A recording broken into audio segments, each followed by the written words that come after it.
Today we're going to take a detailed look at Summon Night Swordcraft story for the Game Boy Advance. This is one of those games that stands out for a lot of reasons, from its unique crafting system to the fast-paced, action-oriented combat. I really enjoyed playing this one, especially how smooth the progression felt, so let's break down why this game is such a hidden gem and why it deserves more attention. Summon Night Swordcraft story was developed by Flightplan and published by Banpresto. It originally released in Japan in 2003 and made its way to the US in 2006. The game is a spin-off from the Summon Night series, which is more known for tactical RPGs, but with Swordcraft story, the developers shifted gears and focused on real-time combat with a crafting system as the core mechanic. The Swordcraft story subseries introduced a more action-oriented dungeon crawling experience. This approach helped the game stand out when it was brought to Western audiences. It was a bold move, and honestly it paid off. The combination of crafting and combat gave the game a unique identity within the RPG genre. The game was born out of a collaboration between three notable Japanese companies, Banpresto, Flightplan, and Atlus. Banpresto, originally known for creating toy-related merchandise, quickly transitioned into video game publishing in the early 90s. They became widely recognized for their work in the Super Robot Wars series, a popular tactical RPG franchise. Flightplan, a lesser-known but highly skilled game development studio, was the creative force behind Summon Night. Founded in 1999, they were primarily known for their expertise in crafting action RPGs and strategy games with intricate mechanics and charming, colorful art. Atlus, meanwhile, was responsible for localizing it for Western audiences. They're known for publishing critically acclaimed series like Shin Megami Tensei and Persona. Their involvement ensured that Swordcraft story maintained its unique Japanese charm while being made accessible to a wider audience.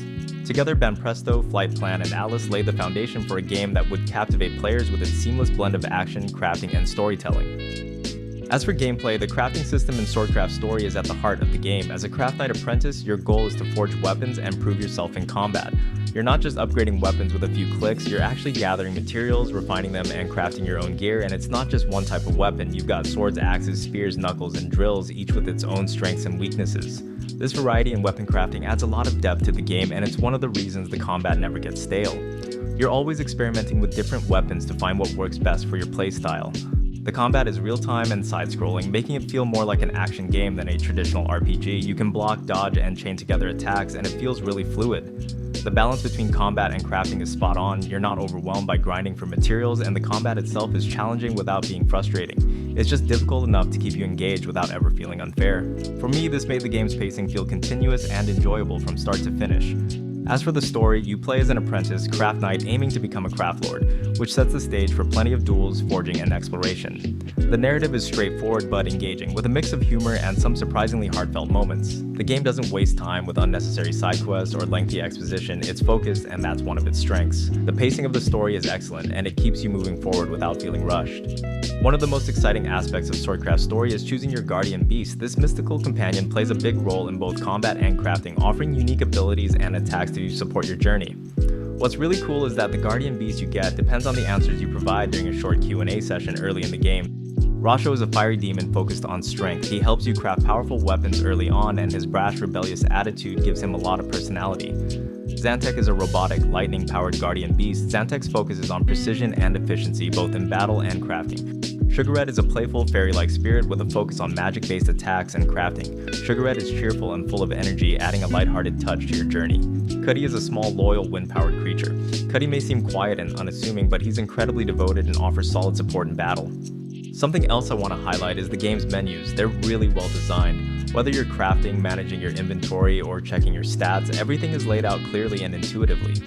In a game that relies so much on managing materials and weapons, having easy-to-navigate menus is crucial, and Swordcraft story nails this. To sum it up, Summon Night Swordcraft story is an underappreciated gem on the Game Boy Advance. The crafting system is engaging, the combat is fluid and fun, and the story keeps you hooked without unnecessary filler.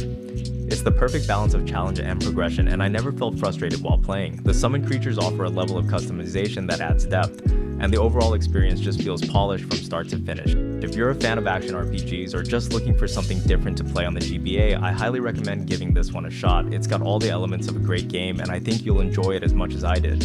Thanks for watching. If you enjoyed this video, make sure to hit the like button and subscribe for more videos like this. If you've played any of the Summon Night titles, let me know in the comments. And until next time, keep those pixels alive.